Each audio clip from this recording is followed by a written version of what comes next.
Hey everybody, I hope your day's going well. I just want to let you know at the start here, if you notice any rogue like glitter or flocking on me, we had a huge storm last night roll through, and I checked on our trees. Like, we have a couple trees by our front door and they'd blown over, and I'm like messing with them trying to get them back up, and I come in the house and like they're outdoor trees, like that's the way they were sold, but they're covered in like glitter and all kinds of stuff. So I look at my hands afterwards and I'm like caked in glitter all over my sweatshirt and my hands. So if you see it in this video, it really wasn't intentional. What I wanted to finally sit down and talk about were these Too Faced palettes. So Too Faced did the thing where they kind of release some different versions of a holiday set and make it exclusive to different retailers. So like Sephora gets one, Ulta gets one. There's one that you'll maybe find at both. I know QVC has one, which I haven't tried. But I really wanted to go for it and give it a shot and see if I really enjoyed any of these, and see if any of them were worth your time as well. So a quick overview. All of these sets come with a mini Too Faced Better Than Sex mascara. I'll just put that out there, but I won't be like holding it up every time. But this is the Christmas in London palette, and this was the first one I got, and this is the Ulta exclusive. So the whole vibe is Christmas in the city for this year's holiday theme, which I really like. So like one of my palettes says Christmas in New York, Christmas in Rio, like all these different locations, which I think is a cute idea. And then you have different landmarks like on the outside of the palette. But this is the Christmas in London one, like I said, and it's really the most like all-encompassing in terms of one single palette. So we've got our eyeshadows here. We have 4 blushes, 3 mattes, one with some shimmer, 20 eyeshadows in this one, and again, the mini mascara. Then I tried the Sephora exclusive, which is 3 palettes. Basically, you're getting 2, I would say medium-sized eyeshadow palettes, and then 1 single blush palette. So the blushes, this is the Christmas in Rome, and they're giving you 4 really generously sized blushes there. One of your eye palettes says Christmas in Los Angeles, and this is the color scheme for that. It seems like the pans are a little bigger than what was in the last one, but they are also kind of spaced out in here. But you're getting 12 shades in there, and I'm seeing warmth, I'm seeing maybe, you know, some shimmery accents. The other palette is Christmas in Paris, and for this one, again, some warm shades, maybe a few more like mauve-y kind of mid-tones, but then also pink is your main accent color for that. So again, that one is a 3 palette set. And then the more recent one that I picked up is 3 combo palettes, and I believe this is available on Sephora and Ulta. And this one they call Christmas Around the World. So we have Christmas in Rio, and you're going to open it up and see 8 eyeshadows plus a blush. Okay, so this is your warm neutral one, as you can see. Then we have Christmas in New York, and this is your rosy palette with that bright pink blush.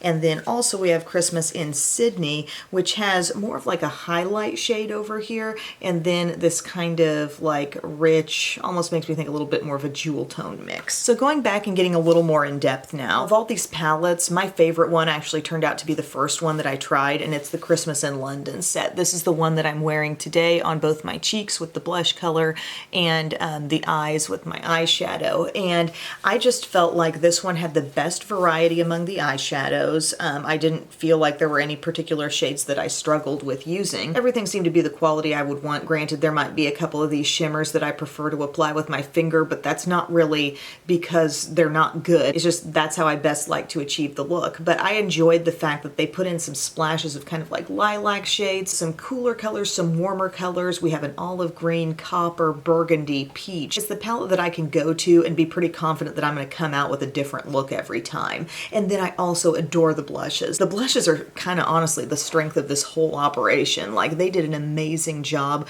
with the pigmentation on these, and I feel like a range of skin tones can wear these blushes and have tons of color payoff. So these 3 here are matte, and then we have kind of like a shimmery peach up top, but I really enjoy these. You'll see in my demo the blushes going on. They've got plenty of pigment, and honestly, for the pan size, like, I think that's a generous amount of blush to be thrown in with a 20 shade eyeshadow palette. Like, I feel like it's the best value, the best variety, the best quality. So since we've been talking about this one, I'm now going to cut to my demo of me applying it. So I've already got on like my base products plus bronzer and brows, so we can jump into the Christmas in London palette, and I can use 1 or 2 of these blushes. blushes. So I really do like the blushes that are in here. In a way, it kind of surprised me that like they didn't just do blush, bronzer, highlight, something like that, but it's more of a blush wardrobe, and I actually really like everything that's in here. We're gonna first go with one of the softer shades because I kind of want you to be able to see the range. So this one called Carnaby Sweet right here. This is a matte kind of peachy color. And it seems like those bottom three are matte while the top one has some shimmer. But even for as soft as that looks, like it really does show up. I really wish they would have just maybe turned out like a full face palette, like maybe an hourglass-ish kind of palette. Or remember, you know, their natural face palette, that was a really good one. And just kind of update that, you know, because it seems like they've got a really strong blush formula going here. And then let's just ramp it up a little bit with the Spice Girls shade down here. So it's kind of like a rosy berry shade. Not real mauve-y, but you know, kind of a reddish berry. Definitely gets that in from the cold classification from me. So I just get a little bit on, then I like tap it on my hand so as to not get too much on my cheeks.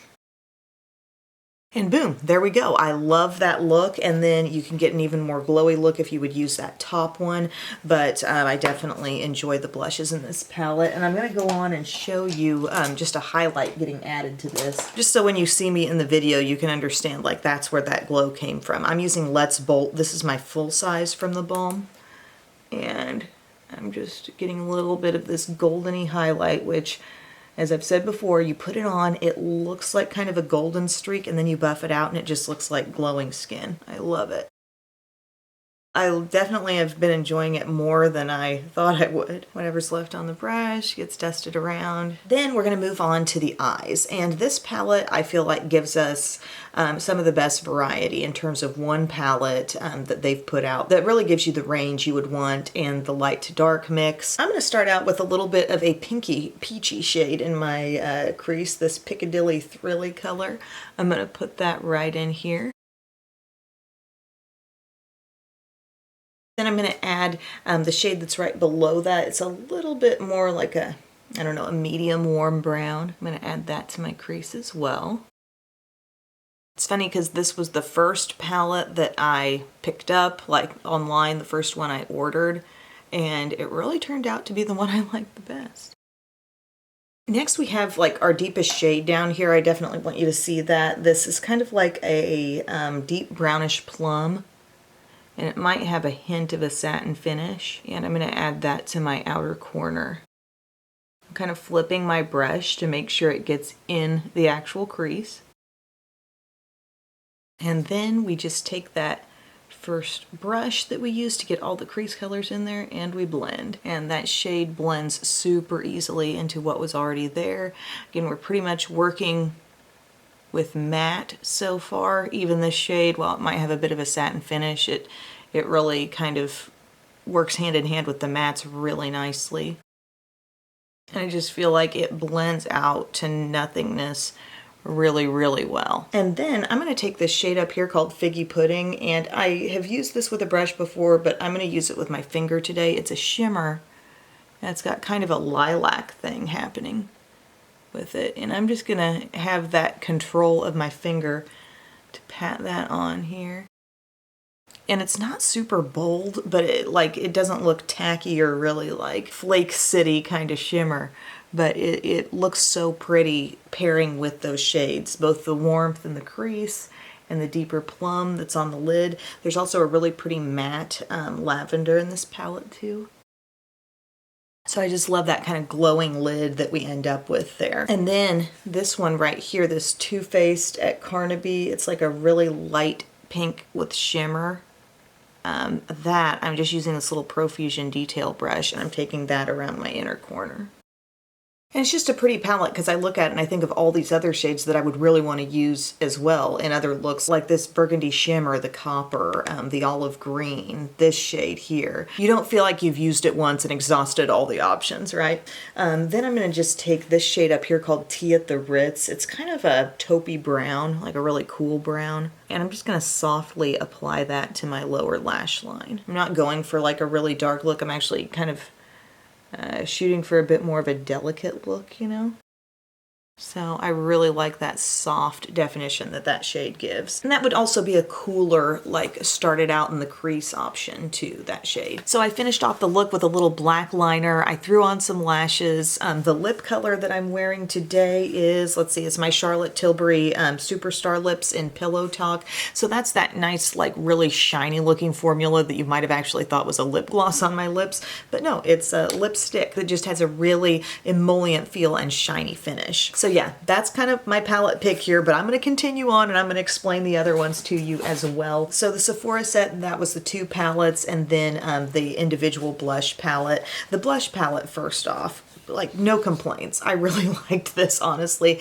Even, you know, the shade over here where you're like, is that really going to show up? Yes, I got great color payoff out of all of these. If I were to pick just a spread of blushes, even though I really do like this palette, I've probably enjoyed the blushes in this palette even more, and that bottom one is a big reason why I love that rosiness, and it's just a little more unique. But this is a nice blush palette as well, and definitely the best part, I think, of this trio of palettes. Because when we look at the eyeshadow palettes, I just felt we could have gone way more different. Like if you're going to put out 2 separate palettes, why not really switch it the heck up, you know? Because if I cover up this like teal color here, look how similar everything really is looking, you know? We've got those pink accents in both palettes, and I'm just not sure why that was really necessary, you know? Like these pinky shades up here, these pinks here, and then they're both kind of sandwiched with a bunch of neutrals.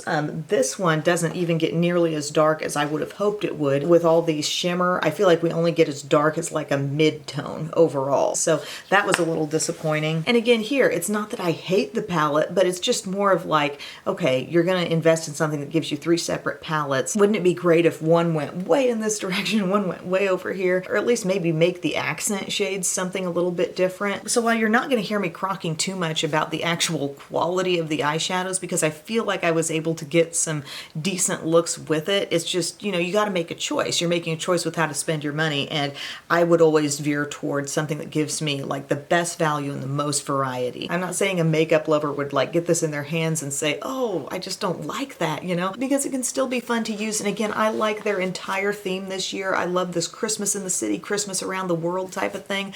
I think that's really fun and creative, and the scenes on the outside are so precious, and you'll notice like everything turns out to be like a different shade of pastel if you looked at every palette together. But I just wasn't that sold on this whole color scheme and the fact that the 2 different palettes really didn't feel that different to me. And then I'm also going to chat about the little 3-pack of palettes, okay? So equally as cute, you know, the cute designs. Whoever illustrated these, they're precious. They don't look cheap. I actually think they look really classy and beautiful, and they were just really nicely done, the art on the outside. By the way, none of these have mirrors on the inside. They just have more of an illustration up there. But this trio of palettes did not really move me, I gotta say. I'd say it's just kind of okay for me. There weren't any of these that gave me the feeling like, oh, I'm getting something way above and beyond what I was able to get in that one London palette, you know, the Ulta exclusive. Like we have this warm one here, and I mean, granted, we've seen these shades a lot, okay? We've seen, you know, the warm browns, the champagnes, the deep brown, but I did, probably out of the 3, this was maybe the look that turned out the prettiest, I thought. While it's a basic look, it's a good look. It's a look that I enjoy, but you know, I've got a lot of that in my collection. The New York one here, you know that I love that it's coming back to a burgundy shade, and I do like the hot pink blush. It's actually really pretty. Again, blushes continue to be kind of a strength here, something that I really thought turned out well consistently throughout all the palettes. It's a pretty enough spread, and I do appreciate that they made it different from this one. And then this one, you know, is different yet, but probably my least favorite look overall on the eyes. There's a lot of shimmer in this one, and some of these I struggled a little bit with on the building up. Not terrible, but it's not necessarily a color scheme that I look at and I go, ooh, you know, I'm just gonna love that. It's kind of like a cool eye with a couple of possible pops there. All in all, this might be my middle favorite thing. You know, the Ulta exclusive palette's #1. This might be #2 because I do feel like they truly gave variety in each individual palette. And then the Sephora one, while I do like the blush palette a lot, it just kind of frustrated me that those two palettes, they could have done some really creative things with them. But again, it all comes back to this one and me thinking like, wow, this really had the best variety, the prettiest spread of shades, feeling like you're using it again and again and doing different things with it, and then the beautiful blushes enclosed in it. It's the simplest thing, but in my opinion, it's the best one. Definitely open to hearing your opinions in the comments section, but I mean, tastes maybe change over the years. I feel like there might have been a year where I got that trio of palettes and been like, whoa, I just love having these 3 separate palettes. And then now maybe it just, for the simplicity, I can see every shade that I have and, you know, mix and match them in different ways. I have all the blushes right there. It's just kind of like the most simplified palette, I feel like. And right now that's what's speaking to me. But additionally, I would point out that probably above all this stuff, the thing that I have liked the most, the 2 things that I've liked the most from Too Faced holiday-wise this season, and I've already reviewed them, so I'll link to the video, but that Fruitcake palette, I really like that, and I really like their Hangover lip set. So those different like hangover glossy balm kind of things, they did a multi-pack of those. It was really good. I think that's a great formula, especially this time of year as your lips are drying out a bit more. I didn't love their Melted Matte set this year, but that's just kind of personal shade preference because I do think that's overall a pretty good matte lipstick formula. So I hope this kind of sorted things out for you a bit, let you see these different palettes. I'm just sharing my opinion. You might see them and have different takes, and that's fine. But there's really just one that I feel, if you want to put your money into Too Faced this year, one that really like gave me the 2 thumbs up vibe. So thank you again, everyone, for spending some time with me today, and I will see you again very soon. I love you. Bye.